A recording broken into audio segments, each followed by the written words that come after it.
Betting apps పై SIT నేరస్తులకు కఠిన చర్యల శిక్షలు పడేలా చట్టాల్లో మార్పు. తెలంగాణలో వ్యసనాలకు చోటు లేదు. ధరల నియంత్రణలో మనమే టాప్. రాష్ట్ర ప్రతిష్టను బసక బార్చేందుకు బీఆర్ఎస్ ప్రయత్నం. కొండపోచమ్మ సాగర్ నుంచి కేసీఆర్ ఫామ్ హౌస్ కు నీరు. దీనిపై విచారణకు సిద్ధమా? ప్రాజెక్టులపై కేసులు వేసిన వారందరూ బీఆర్ఎస్ లోనే ఉన్నారు.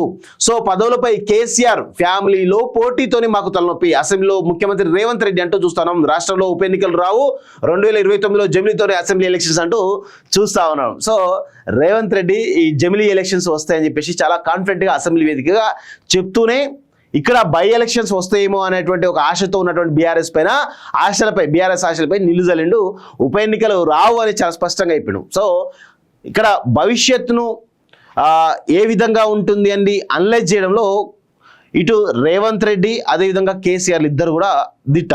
సో రేవంత్ రెడ్డి కేసీఆర్ కంటే ఒక అడుగు ముందే ఉంటాడు. సో దానిలో ఎటువంటి అనుమానం అక్కర్లేదు. సో భవిష్యత్తులో జరిగేటువంటి పరిణామాలు ముందే ఊహించడం సో చాలా తక్కువ మందికి ఈరోజు ఉంటారు. అందులో రేవంత్ రెడ్డి మొదటి స్థానంలో ఉంటే ఖచ్చితంగా కేసీఆర్ రెండో స్థానంలో ఉంటాడు. సో అదే భవిష్యత్తు తోటి 2029లో జమిలీ ఎలక్షన్స్ వస్తాయని చెప్పేసి చాలా స్పష్టంగా చెప్తా ఉన్నాడు. సో అది గమనించాలి మనందరం కూడా. సో ఆన్లైన్ యాప్స్ దాంతోపాటు ఇక బెట్టింగ్ భూతం ఏదైతే ఉందో సో రాష్ట్ర ప్రభుత్వం ఒక నిర్ణయం తీసుకుంది.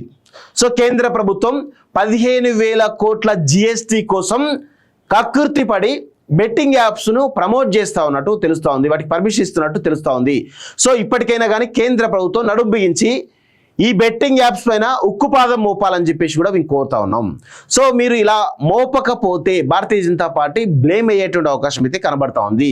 ముఖ్యంగా Bharatiya Janata party betting apps పైన యుద్ధాన్ని ప్రకటించకపోతే అనేక మంది యువత ఈరోజు తమ జీవితాలను పరంగా పెడతా ఉన్నారు. ఈ వ్యసనాలకు అలవాటు పడి యువతంతా కూడా తమ కెరీర్ని తమ కుటుంబాల్లో కూడా రోడ్డున పడేస్తూ ఉన్నారు. ఇప్పటికైనా కానీ భారతీయ జనతా పార్టీ మేల్కోవాలి. భారతీయ జనతా పార్టీ ప్రభుత్వం, కేంద్ర ప్రభుత్వం మేల్కొని దీనిపైన పోరాటానికి సిద్ధంగా ఉండాలి. వాటిపైన ఆ యాప్స్ నియంత్రణకు ఒక పాలసీ తీసుకురావాల్సినటువంటి బాధ్యత ఈరోజు కేంద్ర ప్రభుత్వం పైన ఉంటుంది. So online apps, rummy betting apps, digital betting games పై సిటీ ఏర్పాటు చేయనట్లు ముఖ్యమంత్రి రేవంత్ రెడ్డి ప్రకటించారు. వీటి పట్ల కఠినంగా వ్యవహరించాలని ప్రభుత్వం డిసిషన్ తీసుకున్నదని చెప్పారు.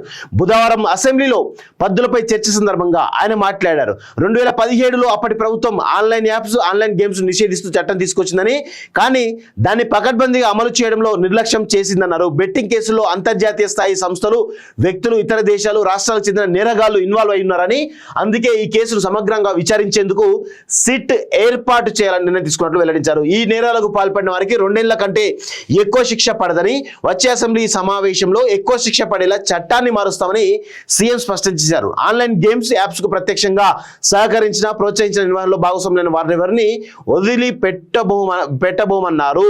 సో ఖచ్చితంగా ఈ ఆన్లైన్ గేమ్స్ యాప్స్లలో ఎవరైతే ఇన్వాల్వ్ అవుతున్నారో, ముఖ్యంగా తెలుగు రాష్ట్రాలకు సంబంధించిన వాళ్ళు చాలా మంది కూడా ఇన్వాల్వ్ అవుతా ఉన్నారు. వారిపైన కఠినమైనటువంటి శిక్షలు వేసేలా ప్రభుత్వం నిర్ణయం తీసుకోవాలి. అదేవిధంగా ఆన్లైన్ బెట్టింగ్ ఆపడానికి కొంతమంది వ్యక్తులు ప్రయత్నం చేస్తూ ఉన్నారు.